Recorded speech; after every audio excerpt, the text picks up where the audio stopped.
Hello, I'm Nikki Gamble, presenter of In the Reading Corner, a podcast about writing, illustrating, and reading books for children and young people.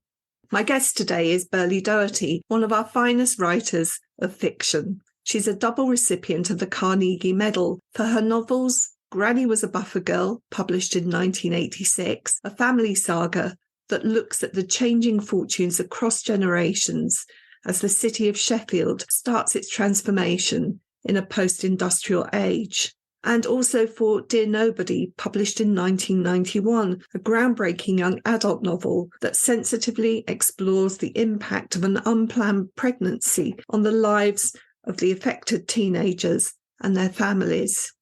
Berlie is also the author of the hugely popular novel Street Child and its sequel Far From Home. Street Child is set in the 1860s and it tells the story of Jim Jarvis and his encounters with Dr. Bernardo, who then goes on to establish his homes for destitute children.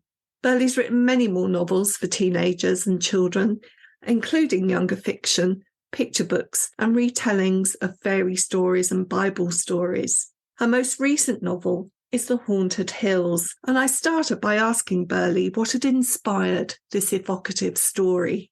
The story is set in Derbyshire, and the actual setting of the story is a real place called Derwent Edge, and it's an amazing structure, hill, which has a long spine of a hill with incredible rock formations on it, and they've got wonderful names like Hurkling Stones and Coach and Horses. And at the very end of them all, there's one that's called Lost Lad Hill, and I've always been fascinated by that reference to something I didn't know about. I mean, I first heard years and years ago, and I wondered who was the lost lad.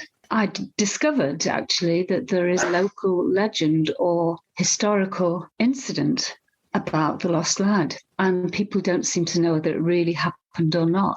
But the story as I heard it is that a shepherd boy went up onto the hills to bring the sheep back down during a snowstorm, and the snow got so bad that he took shelter in the stones, in the rocks, in one of these formations, and he couldn't get out again, but he managed to scrawl on the rock the words lost lad, in case anybody passing, which was unlikely, would find him.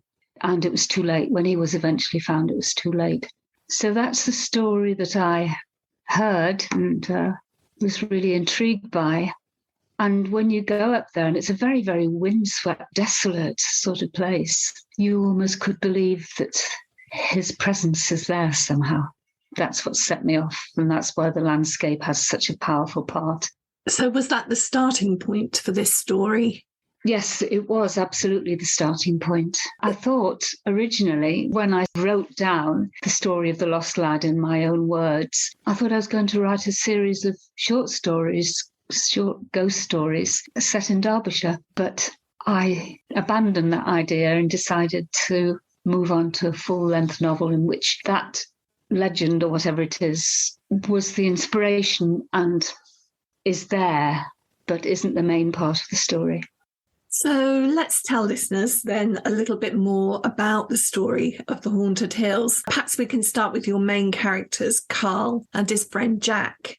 Carl is visiting the Peak District because of something that's happened to him. His parents think it's going to be good for him to get away. Perhaps take up my invitation there to fill in some of the gaps for us.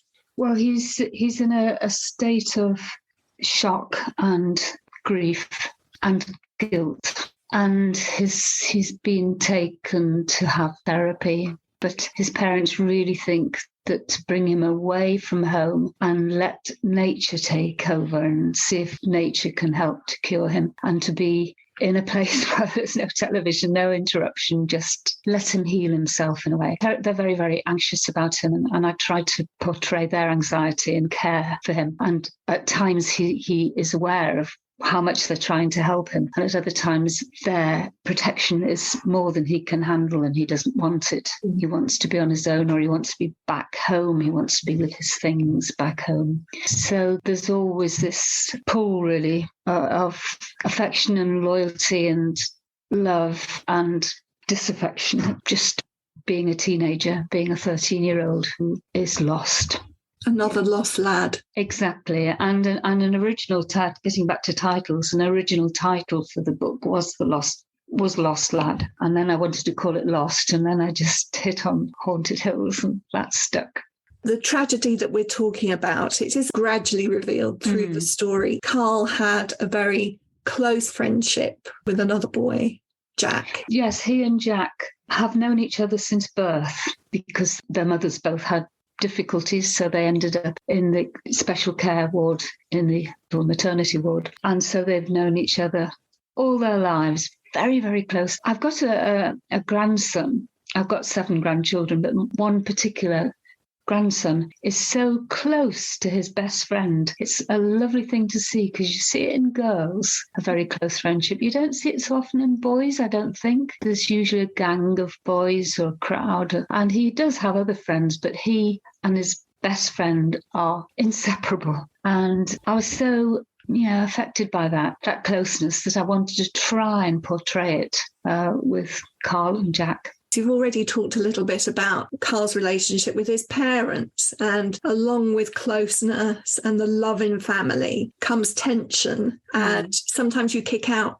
against the things that you love the most and you feel the closest to. And one of the things that you capture so well in this friendship are the moments of irritation, and when that friendship appears to be breaking down as well. They're sort of uncertain about their feelings towards each other. Yes, that's right. And, there's the distraction of this older boy, 2 years older than them, who tries very, very hard to break them up. And Jack is kind of taken with this other boy and perhaps flattered by the attention he's getting. And this is awful for Carl. So a lot of the story is about what happens to the friendship, and how, as they're growing up, they're pulling apart but pulling together as well, and how complicated it is when you're that age.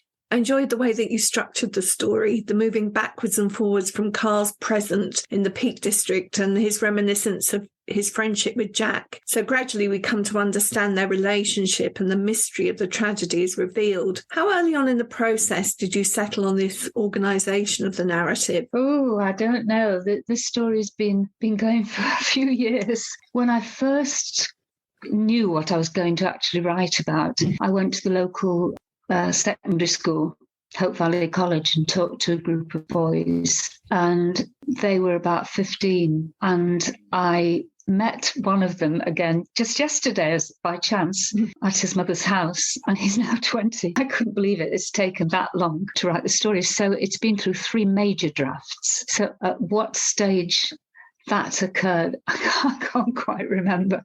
So Carl is taken under the wing of a local farmer, Al, who looks out for him. Now, we've already mentioned that Carl's parents are trying their hardest to support him, but sometimes help has to come from outside the family. And I found the scenes between Carl and Al particularly moving and tender. There's one scene in particular where Al is teaching Carl the old craft of dry stone walling. I got a sense of your appreciation of tradition, and perhaps even a sense of grieving for the things that are being lost. And then there's Al's backstory, and he too has his own ghosts.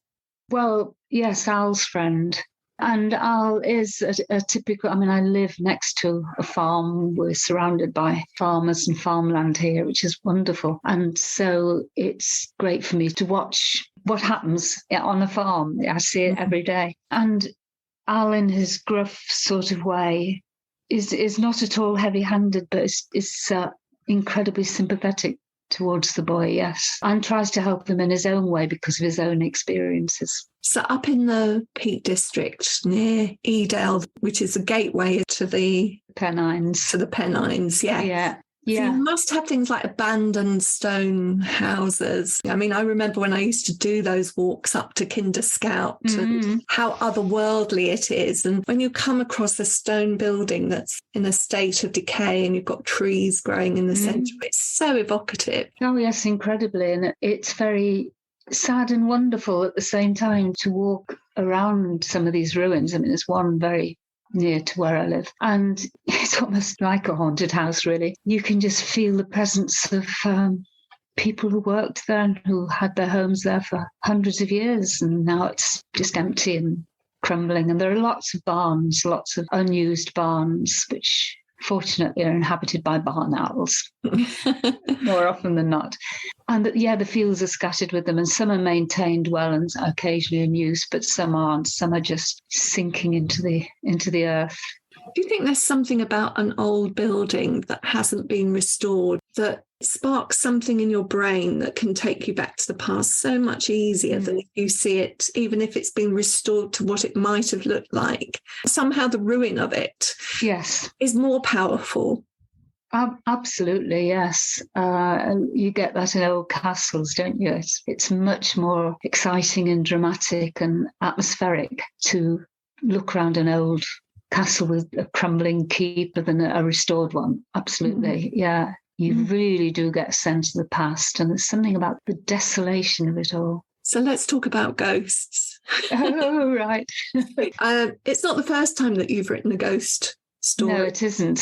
What do you think is the appeal of the ghost story? I don't know. I think it's very strange because I don't know if I've ever seen a ghost or if I actually believe in ghosts, although I have felt an extraordinary presence once in a place. But I think it's the same with fairy stories, with magic, that we've got myths and legends that come from the past. There's a sense of not just being ourselves, but of being part of something, part of history, part of hundreds and thousands of years. We're not on our own. And then I don't like to call it a spiritual awareness, but it's maybe simply the imagination. But I think we all really do have it, and perhaps some of us nurture it and enter into it more readily than others. Robert Westall once wrote about the ghost story and its connection to landscape, which is what I feel your ghost stories are.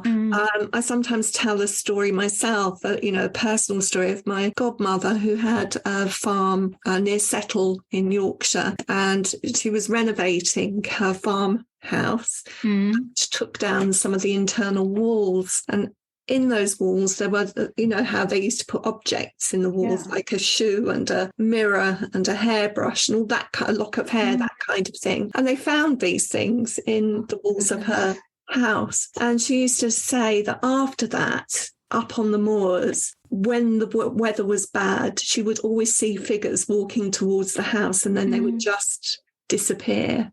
Yeah, that's rather lovely, isn't it? Yes, I think, well, with the Company of Ghosts and the Haunted Hills, my two ghosts, if you can call them that, in those are not malevolent. They're not wooey, scare, jump out and scare you, frighty. But they're wanting, well, I don't know how to describe it really.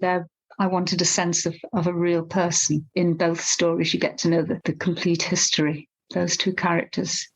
You've got some wonderful artwork on the jacket. I certainly have. We should talk about Tamsin's artwork. How does this reflect your story? Well, the covers are absolutely gorgeous. The house is amazingly similar to my house, but she hasn't been there and she hasn't seen it, but a very typical Derbyshire stone house. And so as soon as I saw the cover up, I thought, oh, yeah, that's home. And the setting is quite right. And the beautiful touches that she's made, apart from the colour, which is stunning. She's put those ghosts that you can see and can't see, and, they're there. And yet your eye is drawn really to the house and the glow that should be a warm, friendly house. And then there's the hills, the crow, which appears a lot in my book, and a skylark up above somewhere. Anyone who's heard the liquid warbling of the skylark as it rises and then falls back down to the moor will, I'm sure, have the sound imprinted on their auditory imagination. The lark is an important bird in this story. Owl teaches Carl to identify its song, and in one of Carl's memories we learn that Vaughan Williams' Lark Ascending really moves his friend Jack. Musicality, I think, is a quality that I associate with your writing. Music is often referenced in the stories, but I also think that your prose is very rhythmic.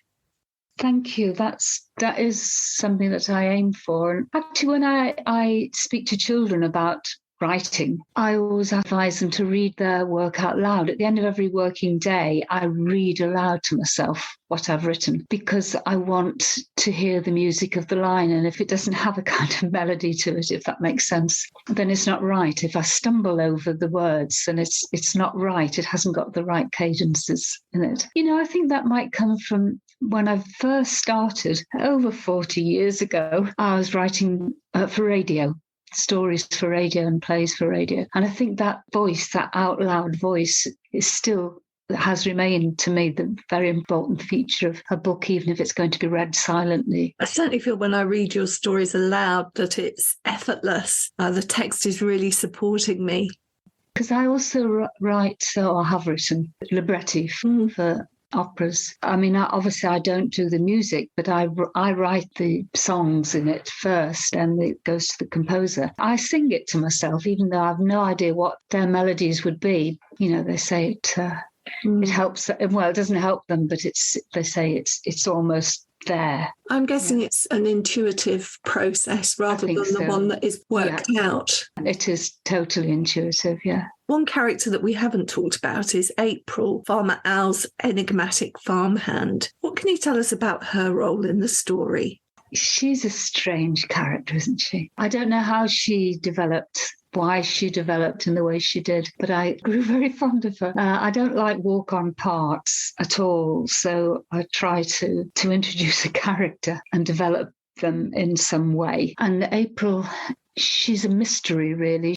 Carl thinks at first that she lives on the farm. She's a farmer's daughter, but she's not. And she doesn't want to talk about her past. The farmer doesn't know about her past. She just turned up one day. But she knows the countryside. She knows the hills. She has this kind of affinity with nature and she cares for Carl. Although she has her own kind of abrupt way of seeming to mock him, she really, really wants to help him. And I just try to bring that across. She's a few years older than him, but not much older than him. But in a sisterly sort of way, she tries to protect him and tries to help him. And yet at the same time, she scares the life out of him sometimes or makes him really annoyed because of the way she behaves. There's something, isn't there, about these characters who are not instantly likeable, but actually do the right thing and don't make a show of it. Al the farmer is like that. And the fact that he allows her to sleep on the sofa, but he says at one point, there's a room for her here if she asks for it. But we're not going to tell her because we don't want to frighten her away. I'm paraphrasing, but basically that's what he's saying. And what a wonderful, sensitive response that is from somebody who on the outside probably is pretty gruff and just gets on with life. So you seem to like those characters. I do. It's not the first time as well that you've written about places that are local to you. Do most of your stories arise out of what's around you? Not necessarily, but certainly I have written a lot of books set in Derbyshire, not always defined as being books about Derbyshire, and sometimes they're set here in my valley, but I don't always name it. Books like The Snakestone is actually set in this valley, for instance, and the Holly Starcross and quite a few of the farming stories for children are set here very firmly, and it is an inspirational area. I mean, why write about anywhere else when you got here? But I do go elsewhere in my imagination, but it's usually somewhere that I know. I usually like to feel familiar with the place, and then I think perhaps the reader will also feel familiar and at ease within the pages. Which reminds me that there's another place that you write about in the Haunted Hills, which is Cornwall. I felt that possibly you had a passion for Cornwall too. Yeah, well, I go there a lot, yes, and I know the area of Cornwall that I was writing about very well indeed. Oh, yeah, there's something about the colour of the sea there. It's just incredible. Well, we're not going to reveal what happens in the story because we really want people to read that for themselves, but what they can expect is such a fine eye and a fine ear, a wonderful classic storytelling voice, characters that we care deeply about, authenticity in the relationships between characters, and a story that is going to tug at the heartstrings too. So thank you so much for joining me in the Reading Corner, Berlie. Such a pleasure to talk to you. Oh, thank you very much. I've enjoyed talking to you.